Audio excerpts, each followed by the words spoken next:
It's time for Talkin Tauntauns, your Star Wars source at AIPTcomics.com. Hello and welcome back to another episode of Talkin Tauntauns.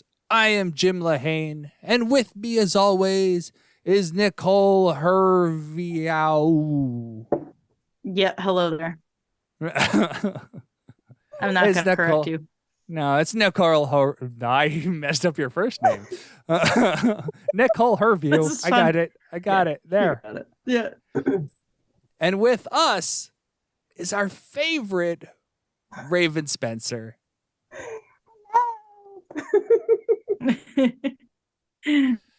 That's the best I've got. I'm not anybody's favorite anything. You're our favorite Raven. Oh, well, then I will be the favorite. Yeah. How are you doing, Raven? I'm doing well. Thank you very much for having me. It's so much fun. How are you guys doing? Good. It's always a pleasure to have you. Yes. I'm doing all right. When we were setting up recording, I had initially set it up for Sunday, tomorrow, which is my birthday. Yeah, I figured, I'm like, I got no plans. We could do recording. And then the wife's like, we have plans. Like, okay, well, I'll move everything to Saturday. And I texted her, I'm like, just so you know, I moved everything Saturday, no problem. She's like, well, the weather will be better on Saturday, so we're doing it on Saturday now. I'm like, well, okay. And she's like, after a conversation, she's like, what do you think we're doing? And I'm like, well, outside in March, the only thing I can think of is something to do with like maple syrup. And because I love doing maple syrup things. And and she's like, damn it. Like you always I always you guess do ruin what we're doing. everything always. I do. Every time you talk about something like this that your lovely wife is setting up for you, whether it's a gift or whatever, you ruin it every time. But I didn't ruin this because I did not realize the full extent of what we're doing is she actually bought us stuff to maple syrup our own backyard. Oh, wow. I didn't know maple syrup was a verb. What does that mean? It totally is. It totally is. Okay, I believe you. We're going to go tap some of our maple trees that are in the backyard for fun. maple syrup. And my biggest problem is I can't identify trees worth anything. But she's like, I found stuff where you can identify them in the winter. And I know we have a ton of maple trees somewhere in the back forest because the people behind us have a maple farm. That makes sense. And they literally back up to our property. And I'm like, so I know that we have maple trees back there. So we're going to go make our own maple syrup, I guess, from the ground up. That's so cool. I think that's really awesome. So great celebration. Well done. Yeah. How are you, Nicole? I'm good. I'm currently healing from my longest tattoo session ever.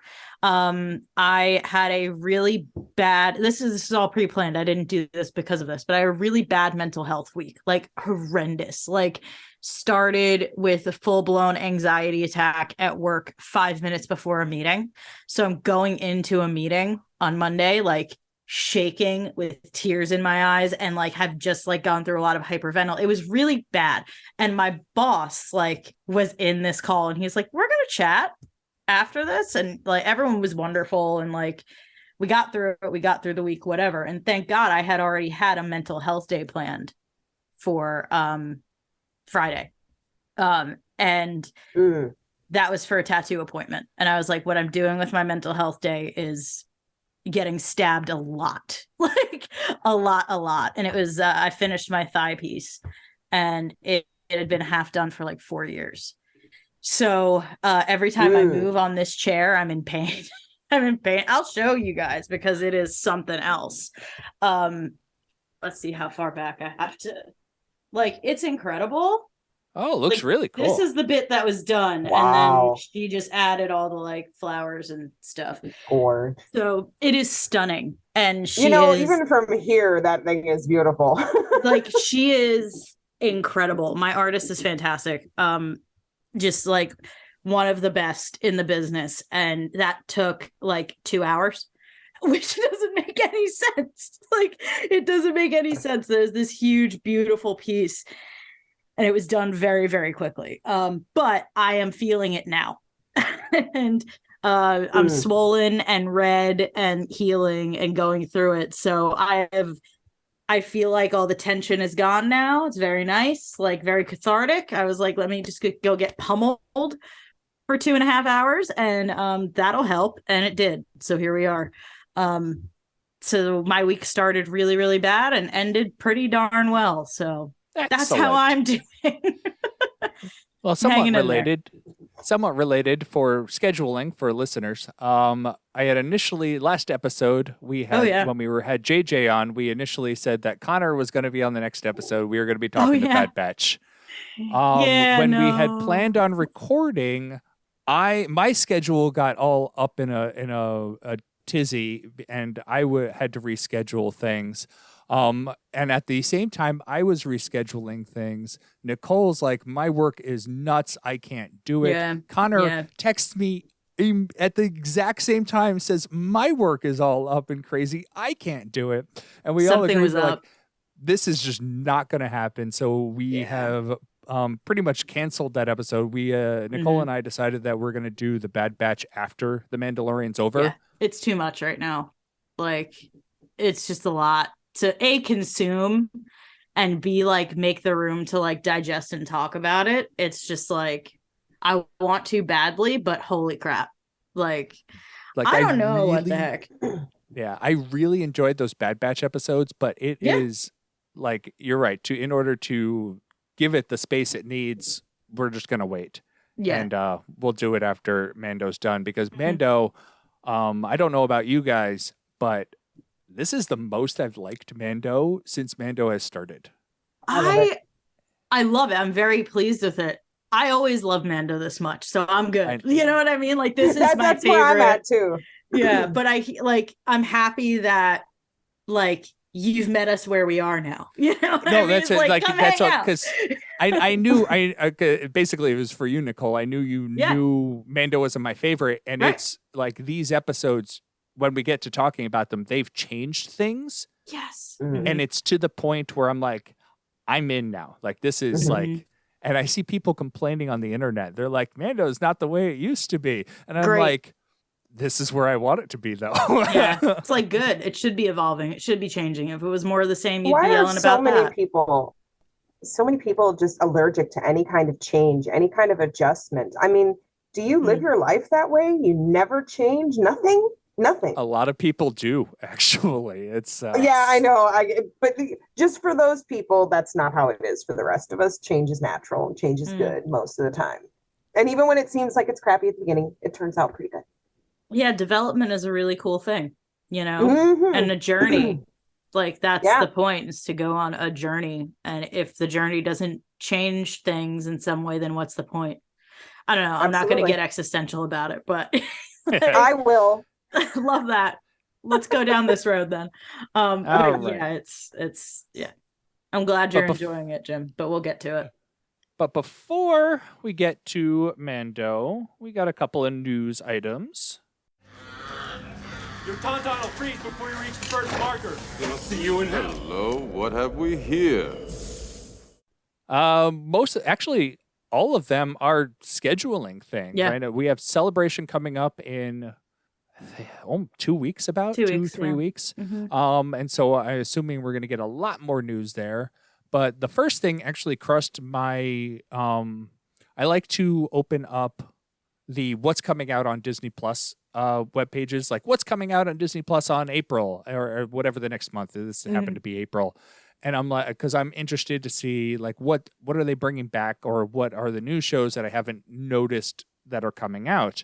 And this one actually like super surprised me, because we had talked about Young Jedi Knight Adventures coming out. They said they announced May 4th, Star Wars Day was the release date, but this website said that it was coming out on like end of April. I guess that was the part I didn't screenshot.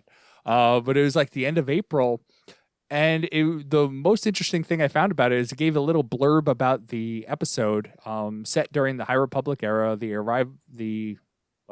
This is so small. The animated series of shorts follows Jedi younglings as they study the ways of the Force, explore the galaxy, help citizens and creatures in need, and learn valuable skills needed to become a Jedi along the way. but the entire series is dropping at once. And I believe it's a series of shorts. So it'll be one of those that we get everything all at once. Why not? People like to Yeah. binge. This is I true. don't see any problem with it. I mean, everything doesn't have to have the wait in between. Yeah. I mean, to me, it makes really no never mind. Honestly, in most cases, if I don't want to watch some things, episode by episode, I'll purposely just skip it. And since I'm not on Twitter, I can avoid most spoilers. And like, I'm 2 episodes behind on Picard right now because I just want to get all my freaks at once. Picard this is the best season yet of Picard. I know we're not a Star Trek podcast, but I have seen literally every episode of Star Trek ever, and this is the best season of Picard. And like Q is my favorite character, and he's not like that. Last season should have been as good as this one, and this one is so good. Yeah. So far that I've seen, I've been loving it, but honestly, it's mostly Frank's. He's good. I don't understand so Star awesome. Trek, so I'm just gonna. He's so awesome. I mean, I'm a Picard girl, STNG girl, 100%, but mostly it's Frank's. Oh, this last episode, was so good. Yeah. But our next piece of news is it appears the Acolyte is getting a release date. They had stated on a phone call, I believe, with Bob Iger, that they announced that the Acolyte will be premiering sometime in 2024. Great. Fine. Just make it. Let's go. I'm ready.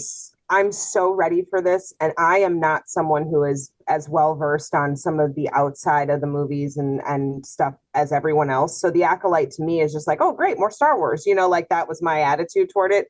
But you bring me Daphne Keane, I'm into whatever it is 100%, because clearly that's what she does when she does something. And considering what she did in Logan, hello, I cannot wait to see what kind of havoc she's going to cause. I'm so excited. Like, I've said this, we've needed some dark side content for a long time. We needed some dark side focused content, and we're gonna get it. And I'm so excited. I love an anti-hero. You know me. Like, I love an anti-hero. So give this to me.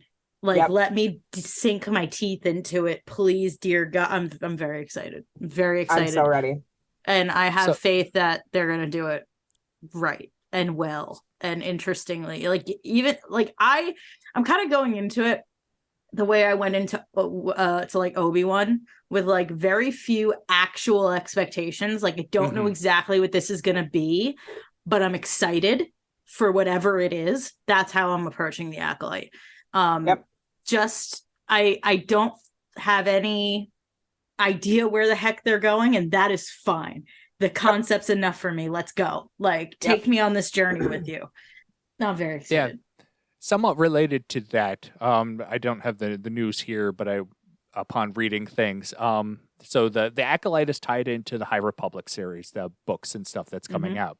The Acolyte is supposed to be towards the end of the High Republic.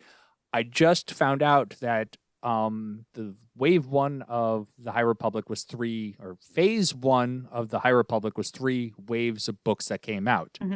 Phase 2 is apparently only 2 waves of books that are coming out. So this newest wave that's upcoming this and next month is going to be the final wave of Phase 2. And so then we're going to get, so that one's really short compared to how Phase 1. And so we are going to jump into Phase 3 fairly soon. I assume we're going to find out more about that at Celebration. But that makes sense, because if Phase 3 is starting probably over the summer or so, then you're getting this Acolyte series next year going to tie into the end of where we're going to be with the book releases and stuff. That's probably true. Yeah. Makes perfect sense. And since the Acolyte is, as they've called it, Sith, like basically it is a Sith-led television show, and the High Republic has not dealt with the Sith at all. I don't see, because I know a lot of people feared about them kind of basically trotting over what was already released and going, since this is television, we don't need to stay true to the books. I don't think that's going to be as much of an issue.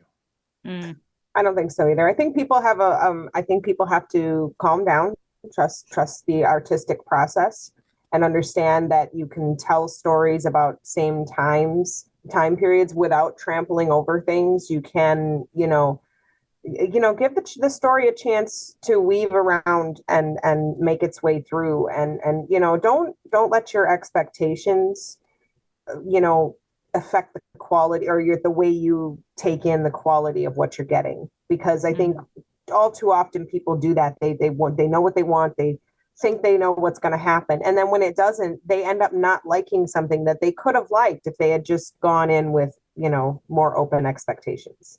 So, and for our last piece of news, it's as opposed to things coming out, it's things canceled.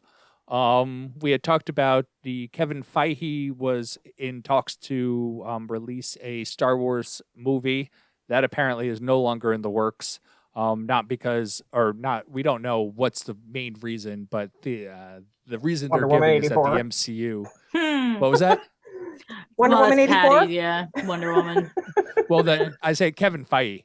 We got both. You're absolutely right, because this article that we're talking about talks about both, right? Yep. The Patty Jenkins and Kevin Feige losing out on some Star Wars stuff. They say that the Kevin Feige reason is because of he has too much in MCU to do. Fair. Whether that's true or not, who knows? He's who knows? But his it's track record kind of. Yeah, and his track record speaks for itself. Like, he's done a phenomenal job with the MCU that I can't imagine anybody would be able to take him off of a project he actually wants to work on. Yeah. Yeah, it's interesting how many people are getting Marvel fatigue, though. Like, I haven't seen Ant-Man, the new Ant-Man, and I don't care. Like, and I used to be an opening night, every single Marvel movie, opening night, midnight showing in college. Like, I didn't have a car, I found a way to be there. Didn't matter. Like, I made it happen. I don't care, and I don't know why. The last one I saw was Black Panther, and it was phenomenal. Like, no notes, like, great film. I also saw the Doctor Strange movie, the Multiverse of Madness. Thought it was great. That's it. That's all I could say about like the MCU right now. I'm like, it's fine. It's over there. I don't care. And I used to be a diehard, and that's real weird. So I think he's got some work to do, because I'm not alone at all. That's a common thing I'm hearing. I'm not Marvel fatigued, but that's because I was never a Marvel person to begin with. I watch the Marvel movies to keep track of what's going on, so people, are talking, and I'm not like, who, because I'm a DC girl, Superman, Wonder Woman, and then you'll see the first Marvel character on my whole list of superhero characters I like, who is Wolverine, who quite obviously is not in the MCU right now. So again, nothing really for me. I've seen a lot less of the movies than I should admit to publicly, so I will choose to plead the fifth on that. But needless to say, I agree with you. There are a lot of people that are having a little bit of Marvel burnout, but I also think people need to find new things to be annoyed by. That's true. Oh, that's for darn sure. I'm just saying, if that's your annoyance, you're doing good. Wolverine's going to be in the MCU. Yeah, I know. Then I will care. Yeah, that's the entry point. He's coming in on Deadpool 3. Yeah, that's going to be very interesting. I'm looking forward to it. The fact that Deadpool's in the MCU is bananas to me still. I'm like, wait a minute, time out. Yeah. Wait a minute. This was not a thing. 15 years ago, we all would have been like, there's a Deadpool movie? Right. Like 90% of the world would be like, who's Deadpool? You know but 20 years ago, we would have said, who's Iron Man? Very true. I mean, legitimately, and yeah, I think we did. I remember seeing the trailer for Iron Man and being like, I don't know that one. Like, and I grew up. I'm pretty sure we also Spider-Man said who's Robert Downey Jr. No, I knew. I did not say that. I did not say that because Robert Downey Jr. is right up my alley and has been since I was a teenager. But oh sure, pickup artist for everybody who remembers. But it's the character of Iron Man, like, Yeah. I wouldn't have been able to pick him out of a lineup. I'm going to be honest with you. Like, I had No no way. idea. If you'd have talked to me about Captain America, I'd have been like, yeah, he's like the Marvel sort of Superman, right? Like the other Boy Scout. Like, I would not Yes. have had any idea of how he got that way Yep. or any of that. I was much more familiar with the Hulk because I grew up in a time when that was a television show on TV. Yep. So, of course, I know about the gamma ray and, but like most of the Marvel stuff, like if it's not X-Men, I have no idea. If it's Yeah. X-Men, I have a much better chance of knowing the idea. I mean, after all, one of my animals is named after an X-Man. So, I like X-Men, but other than that, Marvel's just like, Yeah. Well, X-Men yeah. also had the 90s TV series, which Yep. was That's probably the thing. one of the best That's my TV entry series point. ever the best, released. Yep. best song, best Right? intro music in the world. Like, yeah. Unbelievable. For I me, it want was the There's a Yellow that. reason Blues that- spandex. It was There's- Spider-Man, and it was Batman the Animated Series, which is still like the GOAT, Oh, yeah. and Superman the Animated Series. That's what I was Yeah. watching as a child.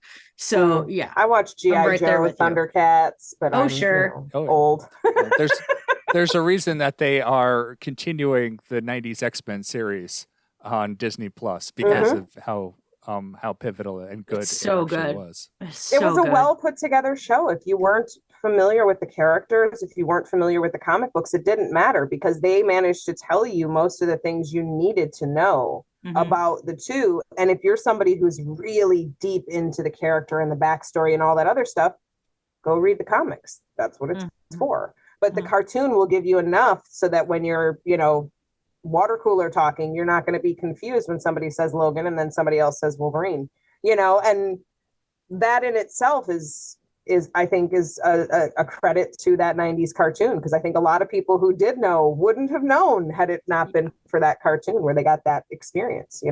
Absolutely. So yeah, and along with the news that Kevin Feige's movie is apparently out again, we've mentioned it before. Patty Jenkins's movie is Rogue Squadron is apparently out, but Oh yeah. there's so much confusion on that because she has said that she's still working on it. Disney has said, No, yeah, you she's can not. keep working on it, but we don't care. Which is really, it looks- really disappointing. Yeah. I have was to say, excited it's for very that. disappointing. I know Wonder Woman 84 was a trash heap. I know, believe me. And Wonder Woman is my second favorite superhero, so it's not me being a hater. I love Wonder Woman. I loved the first one. Right? The But- first one was so good. Yeah, and I don't think that what happened with Wonder Woman 84 should be this pivotal in her, opportunities going forward. But at the same time, I also understand what we've been dealing with in this world of instant, feedback from, audiences and how that can really change, your dynamic of who's going to come and see your movie, if anybody's going to come and see your movie. And I realize that they have to scapegoat somebody, but I don't think that Patty is the person to do it to, especially considering the fact that, Rogue Squadron is something I think a lot of us, people who don't want to be somebody important, just want to be the guy who helps the guy. We're really looking forward to, and I was really looking forward to having somebody who had that storytelling capability from a slightly different point of view. And I'm kind of bummed, but having said that, I get it. Like, you can't make everything into a movie. But you should. Yeah. Well, that's all. Yeah. Also, we I was gonna say like having the with all of the Star Wars movies we've already gotten and the ones they're talking about, how many of them have been female led? I was just gonna say something very similar, Jim. She had a flop, that's for damn sure. Sure did. But how many male directors and creators have a flop and then still get work? Like, why does one flop ruin her? She's not the only one who made that movie. Like, No. she didn't go in and write the script and do all this stuff and she's the director. Of course, she's leading the ship, but she didn't do it's interesting to me that she's been kind of written off after the phenomenal accomplishment that is Wonder Woman, the first Wonder Woman movie, to not be able to follow through when it's in the DCU, which over and over and over again cannot follow through. She's the one who's not getting work anymore. It's interesting. It's very telling as to where we actually are in the industry right now, and especially with women who are leading films. Like Mhm. all you got to do is The screw up once DCU and you're done.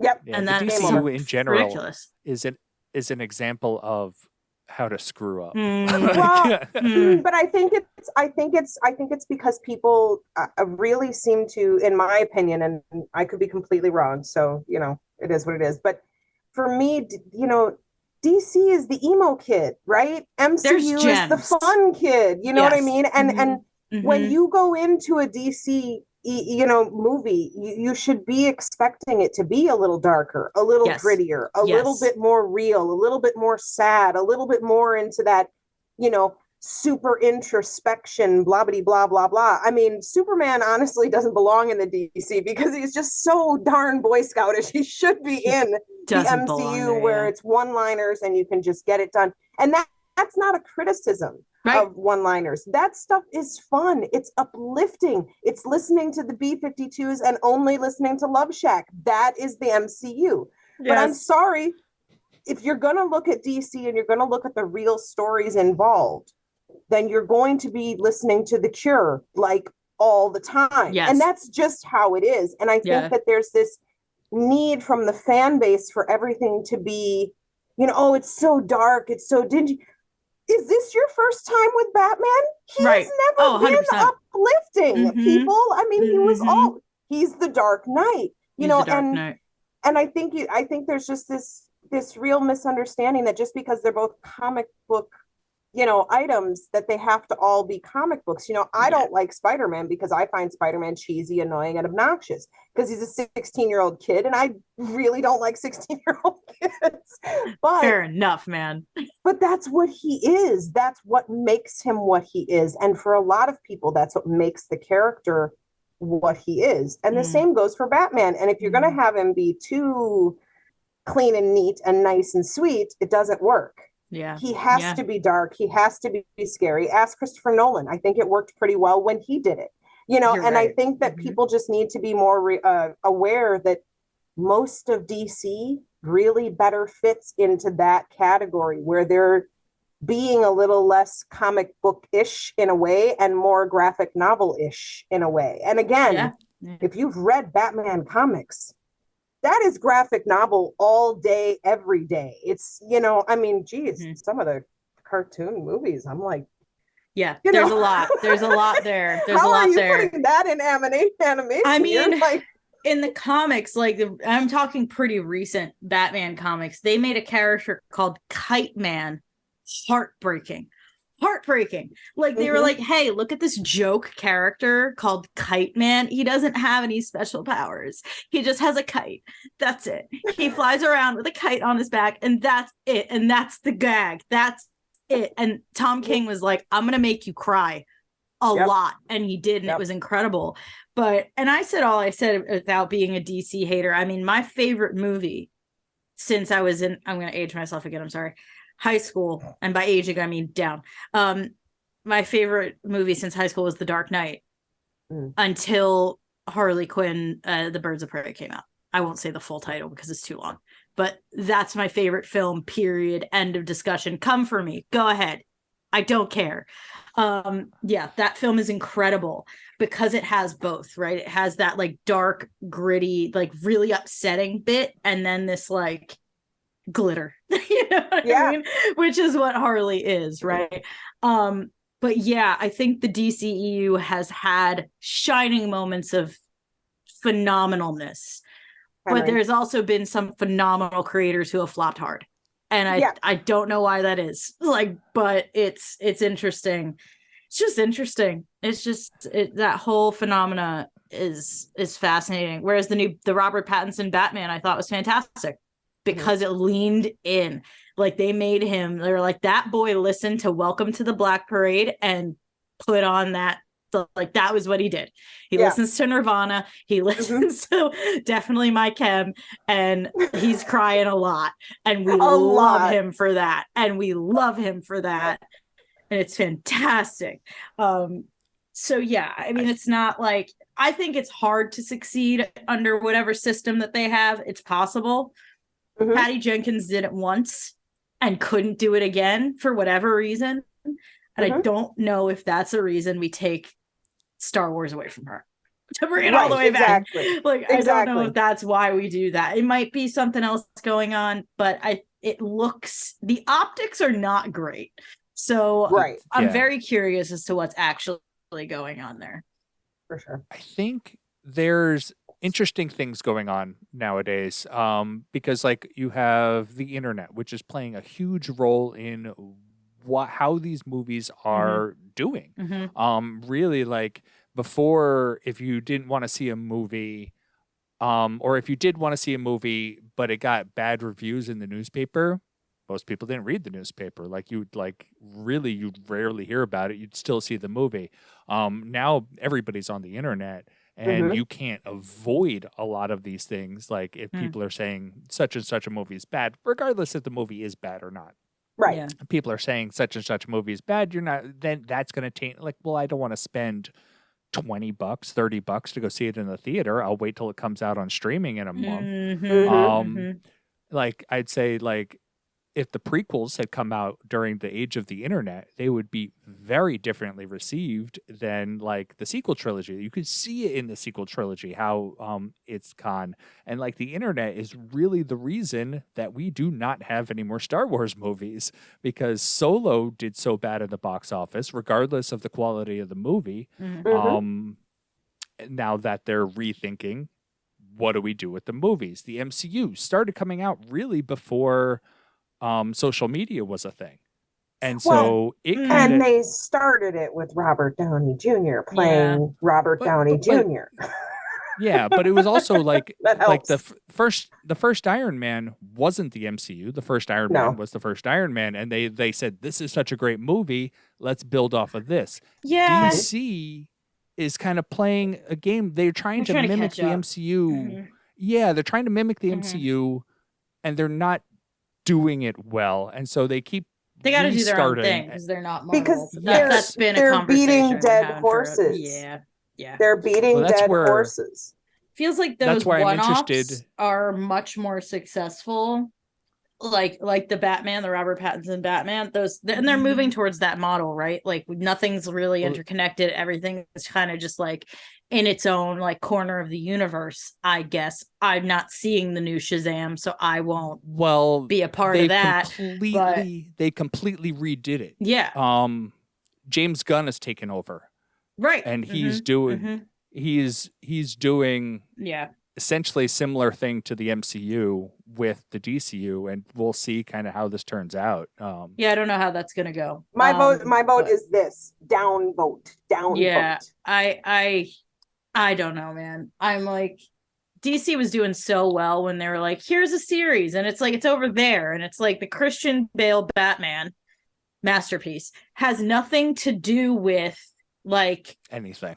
The what's his name? The Brandon Routh Superman that was over there. That wasn't very good, but it has nothing to do with that. Brandon was great. I love Brandon Routh. Listen, I'm not saying anything about Brandon Routh. He was fantastic. That film, not great.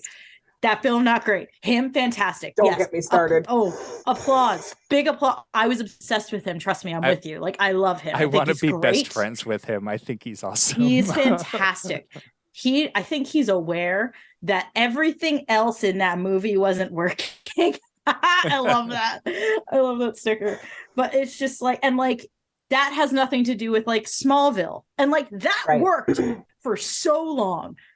We don't need to like, for some people, I don't know. Yeah, that's true. I'm a big Superman girl, but I have very strong opinions on Superman and the many different forms that Superman has taken over the years.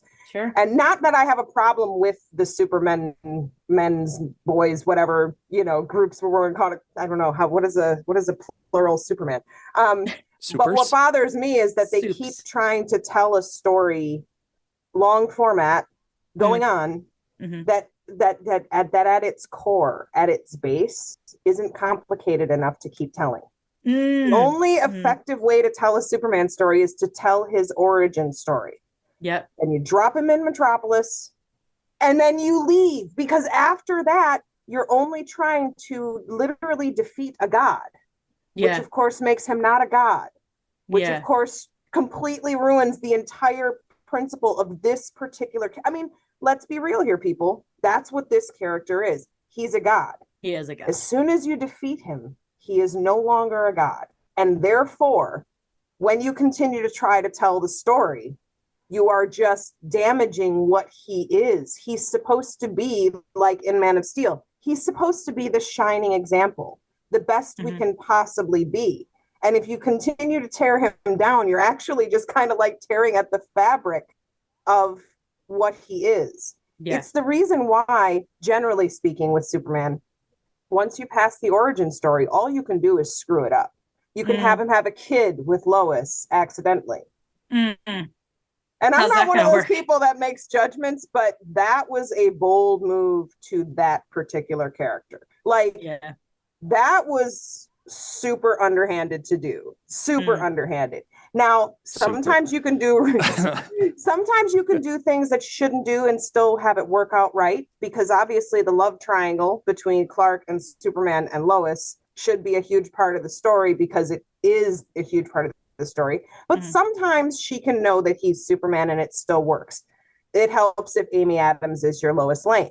That makes a big difference. But, again, for me, Superman is a story that we keep trying to tell, and we're just destroying the fabric of who he is. He doesn't need a long, drawn out introduction of what he is, who he is, and what he stands for. It's clear. Yeah. There he is, Boy Scout, have a nice day. Batman has so many facets, so many experiences, such a deep individual with feelings, and not that Kal-El doesn't have these things. We love you, but he's not Batman. Okay, the trauma. Batman is the story you can keep telling. You can tell it from 1,000 different points of view. You can tell it in multiverses. Superman is Superman. No matter where you put him, he's still Superman. And anything you do to change him from being Superman, you're ruining, Superman. So, seriously, leave the Christopher Reeve one. The rest of them can go, although Smallville, I know, was really, really good and really, really, a better character study. I also think some of the other, shows had good character study of Clark or Lois, or even Kal-El. But, the reality is that you just got to stop trying to tell the nativity story over and over and over again and change it. It's the same story. No, for sure. Yes. Leave the story. You told it. We're good. I really wish we would see how Martha Wayne died. We never have gotten to see that. No. But regardless. Yeah. It would be nice to have the mystery solved, right? So we would feel like we had an idea. Yeah. I get it. He just says dead parents. I don't understand where they came from. Dead parents. We don't even know where they they ever explored that. But are we ready for some Mando? Yeah. I guess 40 minutes in, we should talk about Star Wars. Sorry. Whoops, no, dude, I'm right there with you. When one chooses to walk the way of the Mandalore, you are both hunter and prey. This is the way. This is the way. This is the way. All right. So today we're talking 2 episodes of The Mandalorian. Chapter 18, The Mines of Mandalore, and Chapter 19, The Convert.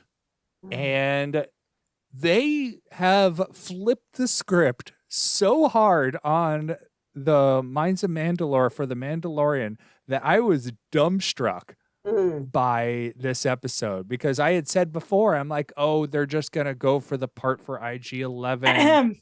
And then they're going to take that part. I would like, I would like for you to eat your words, because I was like, hey guys, do you think we're going to go right to Mandalore? Because I think we're going to go right to Mandalore. And you absolutely jumped down my throat. And I was like, okay, yeah, sure. I guess I'll agree with you. No. And guess what happened? Guess what happened? They went right to Mandalore. I like when I'm right, and I wish I had stood my ground on that one a little bit more and just been like, I think they're gonna go right to Mandalore, guys. So no, I didn't. The Mandalorian silly girl. looked at the script and he went, "No, go I do not want to go on this random chase for a stupid piece for IG-11. I'm gonna take freaking R5 with me to Mandalore, and I'm just gonna go right now." And they went to Mandalore, and I went to Mandalore. I'm like, they just threw out 2 seasons of not set up, 2 seasons of their A wild goose chase is what they were going to go on for a part. And guess what? Manda was like, you know what? I'm going right there. Screw it. Like, screw all of you. Screw everything. Like, I'm just going for it. And we're going to see what happens. And my God, it was phenomenal. It's just so good. There's so much going on. 2 seasons of formula that they had set up before. They threw it out and they're like, we're not doing that this season. We're going right for it. Good. It was so good. There is so much. I like change. Me too. There is so much to love about that episode, even though like beat for beat, it was more or less like somewhat predictable in certain bits. The end, I was like, oh, didn't see that one coming, but okay. It's just like, oh, the droid's gonna go around the corner and disappear, and the droid went around the corner and it disappeared, and like all those little moments that were like, okay, I see what's happening, I see what's coming, and then you get to the end, and I was like, my brain just stopped thinking about it. Like it's just I thought maybe, but then it was. I won't spoil it. We'll get there. Sorry. I'm getting way ahead of myself because I'm so excited. I want to spoil that. I want to spoil that. Let's go. Go ahead. Because let's go. I have to look up the episode because we had talked a while ago to a friend of mine, Abel Pena. Mm-hmm. Abel Pena used to write for Star Wars. What he would do is he would tie in a lot of the loose, like during the Legends continuity, how we had a lot of stories kind of floating out there. He would be the one who loved to tie them together in actual Legends canon stories. He's the one who came up with the myth of the mythosaur. Wow. And so like when we had him on, he talked about that the first time we had him on, and he went into it. At the end of this episode, I didn't want to spoil it because I didn't spoil it for him. I wanted to text him, and I'm like, "Have you seen Mendo by chance?" Because like this is his creation. We see a mythosaur in the water. I about lost my tauntaun noise. I said a lot of words that I cannot say right now on my couch, yelling. It was so like there is so much else in this episode that is fantastic, but I don't know if this show, which is my favorite Star Wars show, has ever been stronger than in that moment. Because that was so impactful and so fantastic. And to just have no words and have Bo-Katan just like sit there alone in that experience and being like, oh. And that's the end of your episode. My God, what a way to just be like, we don't have to say anything. You know what just happened. Done. Yeah. Like, ooh, that was incredible. And yeah, it's funny because I forget who I was talking to. It's probably my boyfriend, because we were talking about like this whole bit.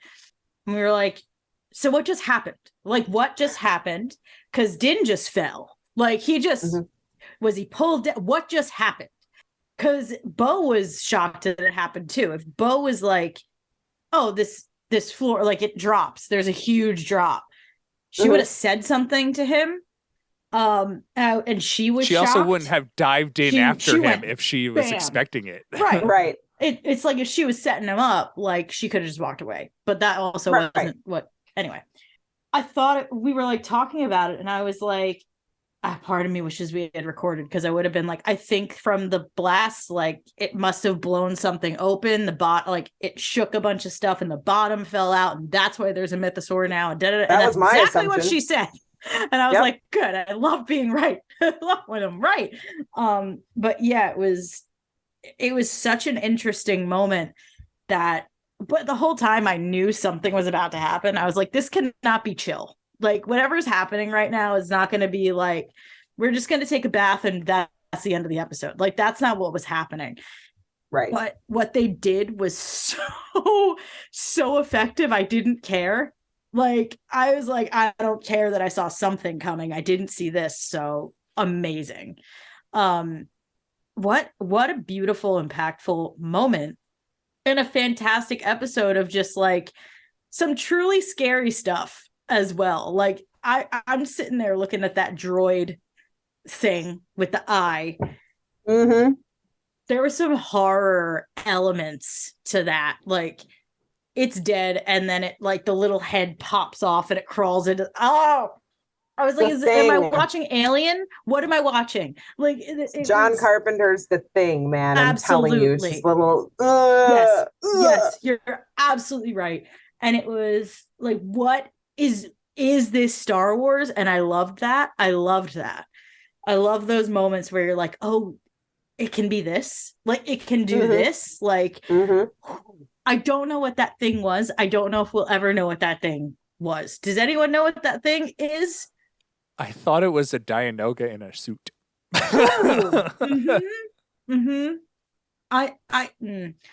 I have, bro, that had me freaked out like for a minute. Looking under the desk for a minute, like, okay. Yeah, I don't like bugs. Me neither. And I don't like one very specific bug. A house centipede. They're called a bunch of stuff. You didn't have to say it out loud. Now it's gonna be in my head all day. I'm sorry. I'm so sorry. But it gave me that same like, yeah, panic. I know the feeling. It gave me the same panic as that kind of bug does. And you bastards. I once watched my cat kill one, and I've never been prouder in my life. I was like, you get all of the treats forever. Like, oh my God, you can do whatever you want. Like, throw up on the carpet, go ahead. Like, good boy. Yeah, that's what it had me thinking about. And then they were like, here's some joy. And I said, thank you very much. And I rode that high for like a week. It was fantastic. I'm gonna stop rambling now. I'm sorry.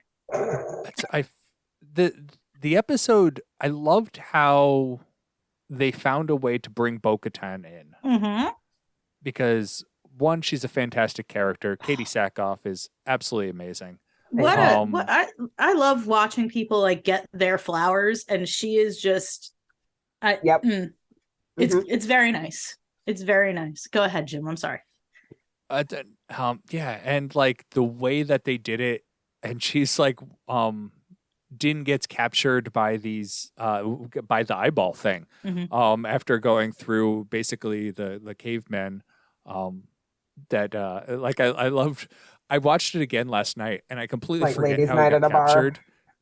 And then like when he's picking up the helmet that looks like it's from the Clone Wars. It looks like the identical helmet that the I forget, the Death Squad. No, the helmets that they wear. Yeah. In the Clone Wars, it looks identical to that, and then he gets he basically gets into the little Venus flytrap trap. That was a jump scare I did not see coming.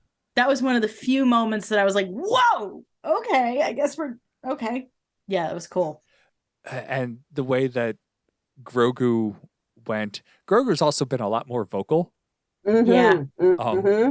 He tried to say this is the way. Complaints. He tried to say this is the way. It was so cute. But that's the next episode. Sorry, go on. Speaking of internet complaints, they're like, he keeps talking a lot. I'm like, he's 50 years old. You know? He's gonna, he's getting talk. there. Come on now. I can't even. I think Bo-Katan is certainly, the highlight of that particular episode for me. Looking at it from the human point of view, I love the little tiny things that were done, both physically and verbally, that were just so specific. Because we're all watching Daddy Pedro do his daddy thing, taking care of baby, doing, learning how to not leave it alone in the cockpit and, and so on and so forth. But just the walking through and, and she knows something's up, and just the push, Yes. It's exactly the kind of thing a mother would do. It's absolutely the thing a mother would do, to just without a word, just push the baby back, just push the baby back and be ready for whatever's coming, and just, from that salty, briny, Bo-Katan we got at the end of that last episode, where she was, petulant teenager on the throne ready to just throw down, And then she, did you not hear me when I told you not to? Oh, where is he?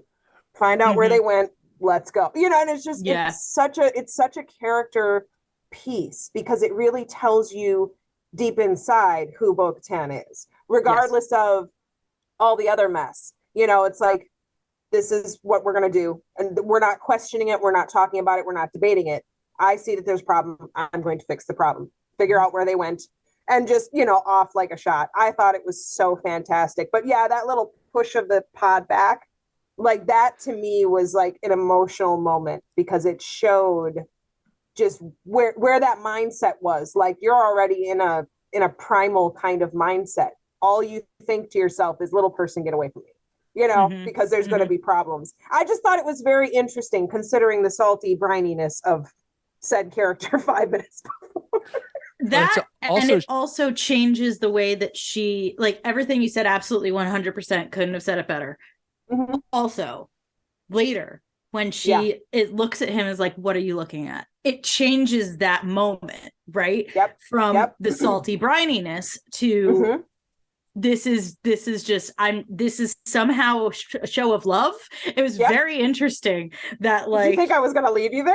Yeah, like what so I love everything that we are getting from Bo-Katan and Katie Sackhoff. Like, absolutely unbelievable.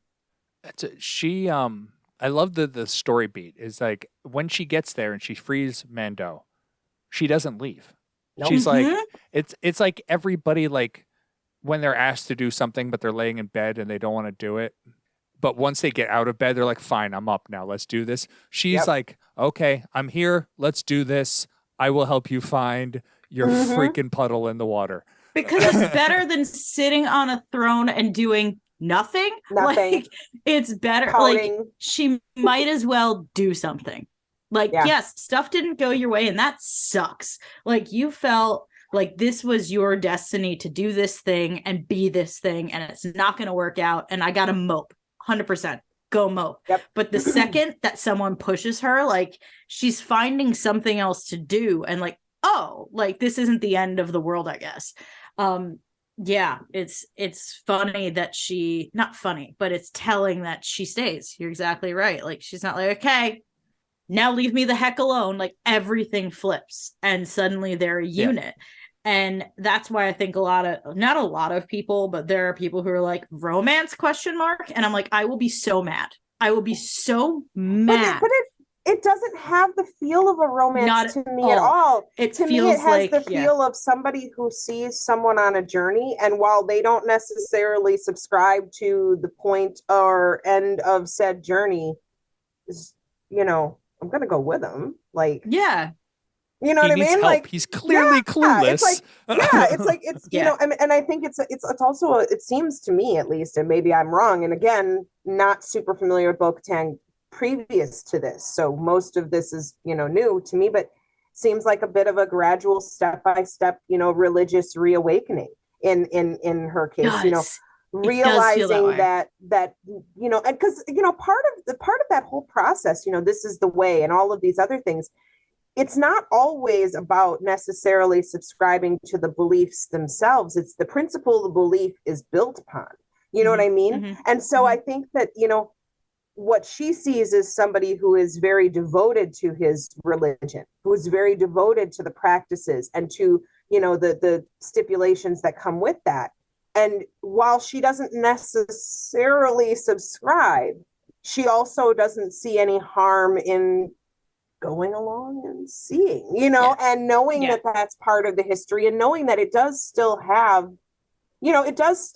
value, right? I mean, you don't have to be a hardcore Star Wars fan who lives and breathes everything Jedi to, if you're in a store and somebody said, may the force be with you, to not feel that fellowship with them. That has nothing to do with anything else. And it doesn't, you know what I mean? And I feel like that's what she's kind of going through, is like this slowly walking back towards something that originally to her was maybe not quite as important in, the way he thinks it is, but you know what I mean? It's just kind of like they're different sects of the same thing. Yeah. And yes, absolutely. And it feels so friendship to me, like a totally. like a platonic partnership. Like they work so well together, and they speak that same language, and it's fantastic. And there's definitely kinship there, but it's like, just because she's a woman and he's a dude, right? People are yelling romance, and I'm like, that is not how this works. Like, chill. That'd be such a weird step for both of them. Like, I don't think either of them are looking for anything, and certainly not each other. Like, it just doesn't feel like that. Like, there's kinship that doesn't automatically mean like they have to bone. You know what I mean? Like, relax. I think she's way more apt to run off with Grogu than she is to run off with Mando. That's just my opinion. Absolutely. Well, Mando clearly has a thing going with Pelly. Yeah, absolutely. I mean, the offer seems to be on the table. Oh, it definitely seems to be on the table. She's into it. So I want to bring in the next episode, because my point kind of encompasses the two, and as like the religious aspect of the whole thing. It seems like this season has taken a different twist, because the first two seasons, he was clearly, you're in a cult, you're in a cult, you're in a cult. That's a bad thing. That's a bad thing. That's a bad thing. This season, it seems like they're taking it a different twist. They're like, no, we're going to like respect your religion, and we're going to like see where it goes from here. And as an agnostic, I'm always fascinated by religion from an outside perspective. I love just how religions kind of shape people and cultures. 100%. And what was that? I said 100%. Yeah.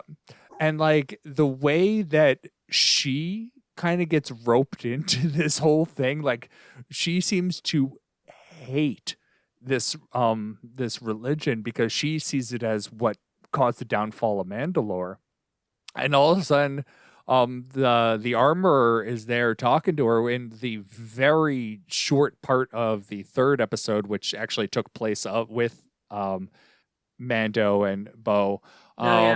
She's like, so you're part of us now. She's like, no. Like, did you bathe in the waters? Accidentally. Did you take off your helmet? Well, no. Welcome. Then you're good. Then you're good. But I think too that the armor understood what she was doing. And I think that that's part of the reason why she specifically said immediately following that, you can leave anytime you want. Yeah. If you're not trapped in the cult, if you're in the cult by choice, it's a lot easier to get someone to hang out and stay for a while, see how it feels. Yeah. You know what I mean? Is it a cult if you're not trapped in the cult? It's kind of like playing with their... but I mean, realistically, I mean, you know, if you, you know, it cult, you know, group, tribe, you know, whatever it might be. But the point is that by putting someone in a group where they have to fulfill certain obligations, stipulations, to say, but you can leave anytime you want.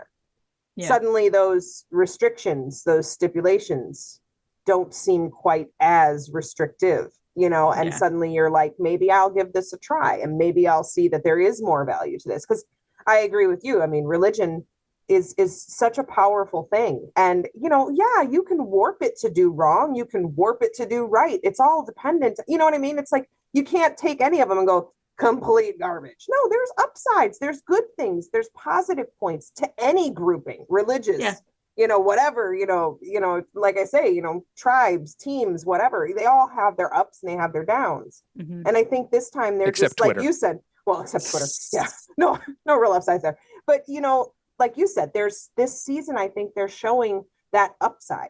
You know what I mean? It's the church bake sale, right?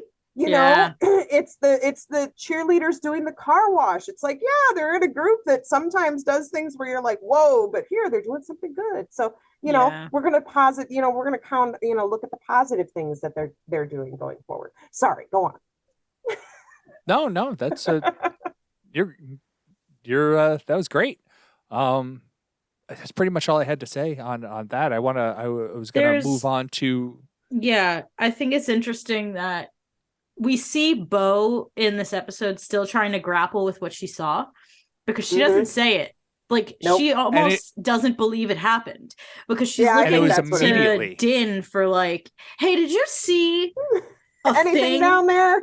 And he's like, no, you didn't see a thing?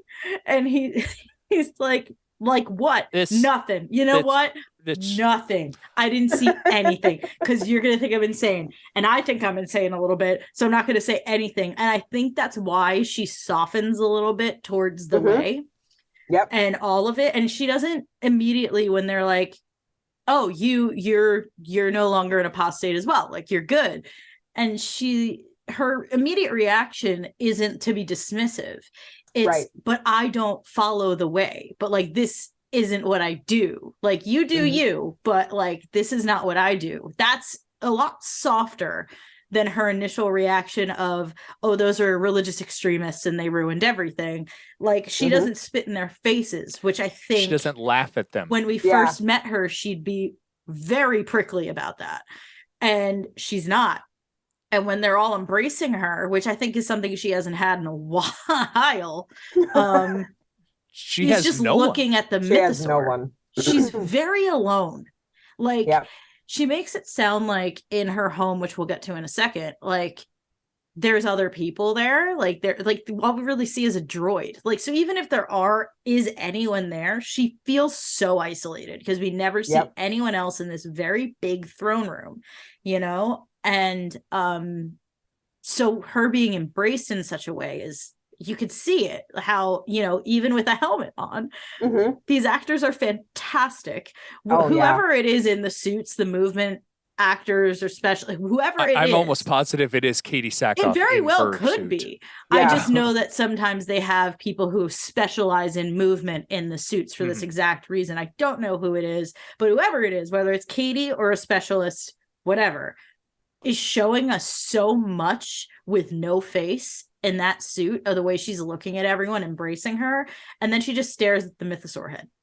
And it tells us tells us everything we need to know, with like no actual like acknowledgement of what is actually going on here, which is, she is like, did I see what I saw? Am I losing it? And if I did, and if I'm not losing it, what the heck does that mean? And have I been doing all of this incorrectly? You know, like, there is an entire existential crisis going on for Bo-Katan right now, and they are setting it up phenomenally. When I went back to that second episode, I didn't know if she actually saw it. Oh, she definitely did. That's what she gasps at the end of the episode. And like, I thought it was one of those, like, did I think I saw, like, kind of maybe something out of like, I wasn't sure what I see, but no, it's like 100% like plain as day. She saw it and she said something at the time. And was I the only person, and this could just be me because I'm like a nature animal freak. I mean, unless of course you have more than 4 legs, then you can get the, out. But 4 legs or less, you're fine. I'm cool with you. If you're an animal and you have less than 4 legs, you're good. Or 4 or less. Anyways, I got the impression, and I could be completely wrong, but to me it was like, and maybe it was because they were in the water, but it was like the diver coming face to face with the giant whale. And it was almost like this moment of, we're looking at each other, and she's like, whoa, what, and it was just like, what's up? Yes. Like, exactly, like, there didn't seem to be any real move. I mean, the eyes, moved a little, but it was almost like, oh, hi, like there was no real reaction. Like, I'm not surprised to see you here. It did move, but you're right. It was kind of like a, yeah, like a movement, but nothing, nothing dangerous. I mean, obviously this thing could have, obviously she came out of the water expecting some sort of something. And there was nothing. And I really got that impression. But I think if you look at it from that point of view, and if she got that impression, how much more does that strengthen her idea that this, this religious awakening, this epiphany that she's having, that this thing didn't come out the water coming after her, or whatever, because she clearly didn't think that that was an unreasonable thing, because, I mean, she was on alert and ready to, defend herself. And once she got out of that water. I mean, she barely even glanced at him before she's just staring at the water like, is it coming? Is it coming? And it really just gave me that kind of emotional thing that happens between divers and whales, when it's just like, you're just in such awe of this thing that any second could just destroy you without any thought or at all, and it just doesn't, and it's got to be this kind of weird experience, just like, Yeah. what happened? That's why I don't think Din was pulled down, because there's no evidence No, that no, the oh, no, Mythosaur no, he just fell. did anything. He just went fell. with Well, the that's what Beskar. Yeah, he people were got weighed wondering down. if he got pulled down. No, No, I didn't thought see he did at anything that saw first. that way. I saw he did it first, and then once Mhm. like the scene played out, I was like, "Oh, right, he just fell off the edge, and he's wearing Beskar." Like, Yep. like he just wasn't expecting it to like drop off so. You're a quick, which lead totally weight. makes sense. Well, Yeah. yeah, I mean, isn't that the I whole thought point he was with gonna Beskar? get naked. I was like, "Oh no, I'm gonna wear But the armor." everything and from I the was like, helmet "Oh." down. That's what I was expecting, just helmet and nothing. I was like, "Ooh, okay," because I'm a Pedro girl, so I was just I like, wasn't. And then he didn't, I and I was like, expected okay. him to go in full bore like that, because I think that because his armor is part of his religious Yeah, beliefs 100%. and his religious practices, much like someone being baptized in the River Jordan, they don't Sure. take their clothes off to do that. They go in No. as they are, as the pilgrimage takes them. And, I mean, Sure. it's not my thing, but like, Yeah, I hear you. I'm not going in full armor. Are you kidding me? I've been in a swimming pool in jeans. Never doing that again. Oh, That's a terrible idea. Oh, terrible idea. it's all over me. Like, Yeah. ugh. Yeah. You just got Sorry. me back for saying the bug thing, huh? Yeah, well, you deserved it. I did. You're correct. All right, so in my the God. third episode, Oh yeah, let's talk about the rest of the third episode. the rest of the Yeah. third episode, we murder, go death, to kill, and- Coruscant. Oh my Oh, gosh. That's my hometown. Everybody come and see me at the Black Sun Sky Tavern. Woo. Heck yes. Coruscant that looks absolutely amazing, except when somebody's standing in front of it. It looks. It had its it moments. looks like a green screen. It did, and I'm like, they're not, but it's like it's not a green screen because it's in the volume, But but it doesn't looks like such a green screen. doesn't the environment of Coruscant, especially for regular human beings on real planet Earth who still all go like, when we're in New York City, wouldn't anything about Coruscant look fake to us anyway? You know what I mean? Probably. It's just like, Yeah. I mean, It's 'cause as it's so humans, bright. we still stare at fireworks like, oh my gosh, like, Ooh, yeah. you know what I mean? True, So true. maybe it's a little bit of a disconnect in your brain of not, being able to handle that much machinery. And this is me trying to defend you, Lucasfilm. Mm. You're not wrong. But- Neither of you are wrong. Let's put it No. that way. It did Both look a little- correct. Both correct. But we're back to Dr. Pershing, Yeah. who is Yeah. trying. Like I did He's not trying expect his him to come back. best. Oh. I expected him to come back, not in this way. This was No. such a good episode. It is Like So cool. he's trying to make amends, and his other cohorts, like I forget, I don't remember the girl's name. I have to look it up. Oh, Elia, she- Elia. It's ELIA. I'm don't know how lucky I she remember his name. like her name. But- She says it once, and I looked it up because I specifically wanted to see this actor's name, and I wanted to see her gender identity and what her pronouns were to make sure we were getting it right. There you and go. We have double checked it. She does go by she, her. Her name's Katie something. What's That it? I She's did know. I did know that she's her in name other was stuff. Katie. Yeah, she's I've in seen other her stuff. in other stuff. Mhm. But yeah, like she's like all like, I'm gonna support you in whatever you want to do. Maybe we should like get you some research stuff so you can help the Republic. Oh, by the way, yeah, no. I'm gonna I fry knew- your brain. I knew something was up. Like, Oh, let's yeah, be real. definitely. I knew something was weird. The moment that this whole thing started, I was like, she Mhm. is very, very attached to him very quickly. What's going on? And I knew she had ulterior motives, but I didn't know what they were. Mhm. And I still don't fully understand what she's doing. And I don't think that we're supposed to. Me either. But she is creepy as hell now. Like, well, we'll get to it. We'll get into it. But But such a Katie M. beautiful- O'Brien. such a beautiful indication or reminder of how easily sometimes people can be manipulated. You don't need the force. You can just manipulate them with their own, thought processes. The road to hell is paved with good intentions. Pershing is really clearly trying to, go right.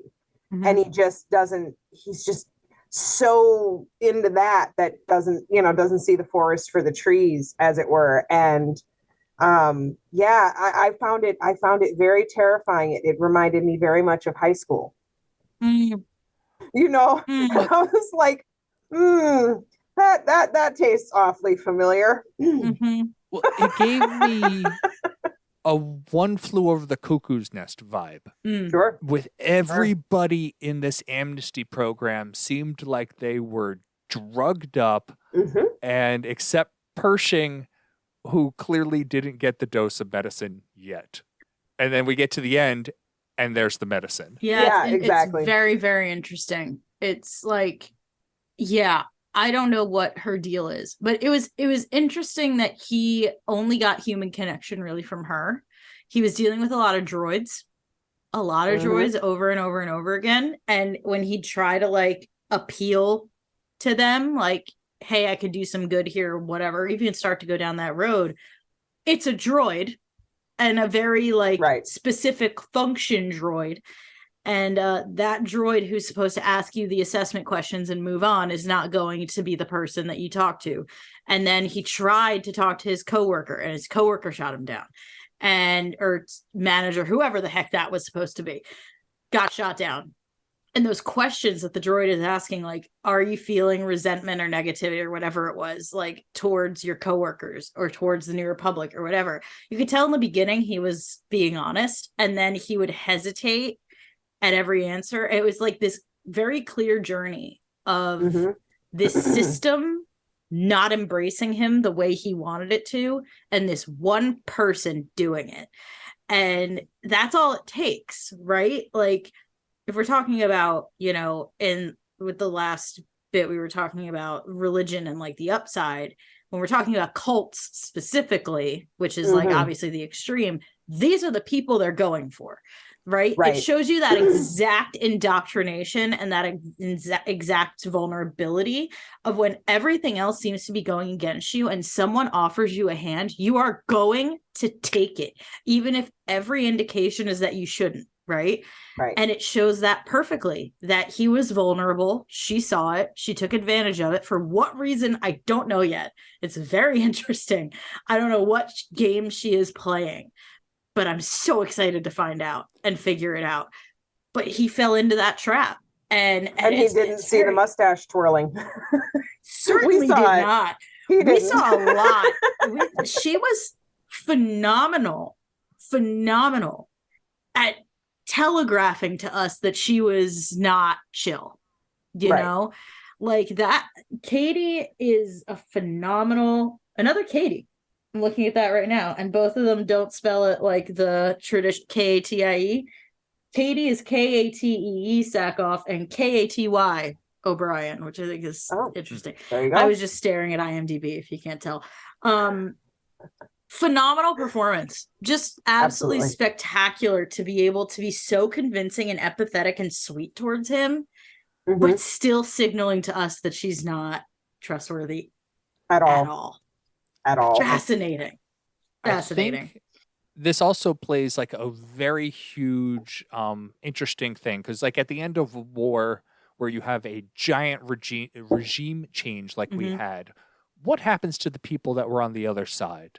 And this shows you a way that like this is what they decided to do, but it doesn't seem like this is a good way about doing it, because these people they're numbers, like literally numbers. But that's how it always is. There's never a good way to do it. But this is like they are prisoners. This is so reminiscent of Andor. Like it felt like the same person wrote both of these episodes. They were so similar. They're giving us that backstory that we don't generally get with Star Wars. The hidden, the hidden side. If you work in a restaurant, the back of house stuff that nobody who comes in ever sees because they're not there. not anything nefarious. It's just how the business works. And, you know, with Andor, it's been the spy stuff. You know, this is how the spy business actually works. It's a whole bunch of people having to make some really tough decisions about big deals, you know, to make this happen. And the same thing goes with, you know, an amnesty program. It's like, well, what are your choices? You can annihilate everybody. Well, that's not a good idea. Yeah. So then what do? Well, then you have to bring them in numbers in your house and try to keep them there. Mm-hmm. Then once you try to keep them there, manage to keep them there physically, you have to keep them there mentally, because given, you know, life finds a way, Jeff Goldblum says, and he's not wrong. And anytime you have a group of people who are under any kind of restriction, eventually one of them is going to say, hey, you know, this sucks. And there's going to be some people that listen to them. There's going to be somebody who knows better, who thinks better, who does better. And, you know, the vast majority of any civilization are followers. Mm-hmm. So, you know, what, you know, this is where you're at. That's what makes it an interesting story. What do you do with those people? Yeah. It's fascinating. I had never thought about, like, oh, what did they do with all the people who, there's a lot of people who work for the Empire. Like, what? Fireworks over Endor. Why would you worry? Yeah, like, everything's great. Everything's fine. It's all good. Holy crap. Like, I don't know where they're going with this, but I'm excited. And I know some people were like, this has nothing to do with anything. But it's like, but doesn't it though? Does. But it does. Will though, and it will very quickly. I'm sure that they're showing us this because it's a colliding. It's like on a collision course with the plot line that we're following. So they need to show us this early. Although part of me wonders if this would have been really effective as a flashback later on, like something absolutely out of left field is going to happen. And then they show us this. I wonder if that would have been really effective. But right now I am trusting the construction of this season right now. We will see. But that was the one thing I was like, I wonder if this would have been really, really effective later. But then people would have complained about that. But you can't have an uprising without a group of people. So they have to tell you the group of people are there so that when they uprise later, you're not like, where did all those people come from? Yeah, exactly. Like, I don't know. I think this was probably the way to go, but it's just in the back of my mind. Like, would it have been bananas to have something absolutely out of nowhere happen, and then they have to explain it to us? You know, I think, but I don't know. This is also literally like dramatic irony. Like, we know something that Din does not, so. That is a device as old as storytelling. So, like, let's see where it goes. Like, the first season had a definite trajectory. We want to get Grogu and Mando away from this threat. Second season, definite trajectory. We're trying to get Grogu to the Jedi, whatever Jedi that may be. Third season, I don't know where they're going with I don't know what this is, and I love that. And we had hinted at a possible major event with all these crossover shows. Rangers of the New Republic, Ahsoka, now Skeleton Crew. Rangers is gone, but we are getting Skeleton Crew and Ahsoka both this year. We have Mando this year, all supposedly taking place concurrently. This may be part of whatever they're building up. Could be. Very well could Absolutely, because the bad guys, the next bad guys frequently arise from the, you know, the lower ranks of the old bad guys. That's usually how it happens. You know, for every, you know, top bad guy you can find a time when he was, you know, stool pigeon to somebody just as bad. And he's just doing it differently and doing it better than the guy before him. And I'm using guy and he just generally, it could be anybody. Sure. But I do think that that's what this is about. I think this is about the cyclical nature of societies of any kind. You know, the Empire, the First Order, you know, it just keeps happening. It's the same thing over and over and over and over again. And I think that that's what this is they're showing that build up to whatever's next. And it might not be like, you know, the Empire or the First Order, but you don't honestly think all those people are just going to drink the tea and stay that way. That's not going to happen. Not when you've got, the Katie O'Brien's running through frying people's brains for fun. What on earth? What was that? What on earth was she do? Like, everyone was like, he was having a good time in there. Mr. Penn was just chilling out. Dr. Pershing was just chilling. He's like, I'm looking at pretty colors, and you know what? I am relaxed. And then all of a sudden, ooh! And I'm just thinking, who can I cranked strap it to that 11? Oh yeah, cranked it to 11 and then some. Ooh. Yeah, I was like, is this the what's his name in Rogue One? What's his name? Bodhi? No, the thing. Oh, the Borg Gullet. The Borg Gullet. Thank you. I was like, ooh, but it's a mind flayer, and I was like, why are we getting Dungeons and Dragons involved? I was like, well, what's it's happening? Also, and Andor, they had the similar thing. Oh yeah, you're right. And in the real world, I mean, heroin is bad for you. Oh, sure. In certain quantities and certain ways. Mm-hmm. But the reason we know about it is because people were using it for good things, previously. Yeah. It's all dependent on how you look too. at it. Yeah, LSD. I mean, all drugs, originally or not originally, but can have a therapeutic use. If used in, excess, it becomes a problem. Yeah. Yeah. And so I think that, that's kind of basically what this is. It's showing how we can, how that can happen, how it can start off and look, he's all happy and he's joy and it's great. And turn it up and now there's ninjas on the lawn trying to kill you, Yeah. It's, I love how they set that up too, where he's like, this is a mind flayer. He's like, no, it's fine. It's a tiny dosage. No, it's a mind flayer. He's like, no, it's not. And what does it turn out to be? Mind flayer. I'm just saying, it's a simple procedure. We're just gonna, change the shape of your nose a little bit. Now that you're asleep, we're gonna grab that hammer and chisel and just bang, like, whoa. Yeah, okay. like all of a sudden it's a lobotomy real quick. Yeah. I mean, it's like, yeah, that was unchill, if you will. Very, but it was also so gratifying. Because for those of us who have a little Sith in us, we saw somebody particular on that table and we were just ready to crank that thing right past 11. Oh yeah. There's a few as people a scientist, I was not gratified. I have known that kind of rage. I have known that kind of need for vengeance, and I wouldn't actually do it, but it was fun to pretend. Yeah, right. Where it's like, ooh, who can I put on that table? Yes. There's a few people spring to mind. There's a few people that spring to mind that I'd be more than happy to put on the table and just crank with. I would do it slow though. See, I'm a slow going kind of girl. I'm aggressively laid back. Just She's the frog in a boiling pot of water person. Oh no! Yes, but yes. Hey man, I've always been very, very clear. I am a gray Jedi. Okay. Yes. Like I could go either way, anytime. Same. Big same. Big same. I'm a Wolverine fan. Come on, I could go any way at any time. Yeah. Man, we love a morally gray character, don't we? My God. Makes us more interesting. It really does. It really does. We are running super long. Well over, yeah. Well, we did get into a little trouble there. We did, but that's okay. Yeah. I can keep talking about these episodes because they're so good. They were so much fun. So good. I really had a lot of fun with them. Mm-hmm. And I know people are complaining because it was the side character. Like, who cares about these people? I do. I think we are going to. I do. I think I care about them as the characters, but I think as a storyline, we are going to care about these characters. 100%. And it's interesting about Dr. Pershing now. I'm interested to see if he is still in the story. Yeah, he's drinking the Kool-Aid. He might. I expect to.